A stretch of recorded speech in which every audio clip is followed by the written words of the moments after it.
ऐसे में सुकून अपने आप की सच्चाई छुपाने के लिए उस पेंटिंग के अंदर आत्मा का रूप धारण करके चली जाती है, लेकिन तभी नहर के साथ उस कमरे में कुछ ऐसा लगते हैं जी हाँ मित्रों, सीरियल देखकर रूही और घर वाले नहर के लिए जैसे दिखाया गया है उससे साफ पता चलता है कि इस बार जो कुछ होगा वो सब रूही के हक के लिए ठीक ही होगा, क्योंकि जैसे ही सुकून अपनी सच्चाई छुपाने के लिए खुद को उस पेंटिंग में प्रवेश करती है, पूरा परिवार उसे देख लेता है। इससे सुकून की वह रहस्यमयी सच्चाई सबके सामने आ जाती है और सबको पता चल जाता है कि उसके अंदर कोई काली शक्ति मौजूद थी। अब सुकून इंसानी रूप से गायब हो चुकी है, जिससे नहर पूरी तरह टूट चुके हैं। घर में सन्नाटा छा जाता है, सब डरे हुए हैं। तभी समर दरवाजा तोड़ते हैं और रूही उस कमरे में पहुंचती है। जैसे ही रूही उस पेंटिंग को छूने की कोशिश करती है, नहर उसे रोक लेते हैं। रूही हैरान रह जाती है और सोच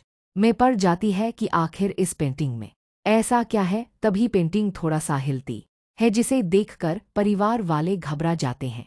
डर और हैरानी के बीच अचानक ऐसा कुछ होता है कि सबकी आंखों के सामने सुकून फिर से प्रकट हो जाती है, मगर इस बार सुकून किसी डर या भ्रम की नहीं बल्कि सच्चाई की प्रतीक बनकर लौटती है। वह पूरे परिवार को अपनी असली पहचान दिखाती है और यह साबित कर देती है कि वह कोई आत्मा नहीं बल्कि इंसान है, जिसने अपनी सच्चाई छुपाने के लिए यह रूप धारण किया था। पूरे घर में सुकून और नाटा एक साथ महसूस होता है। कोई बोल नहीं पाता, बस सबकी आंखों में आंसू और राहत होती है। नहर जो अब तक टूट चुके थे, सुकून को जिंदा देखकर भावुक हो जाते हैं।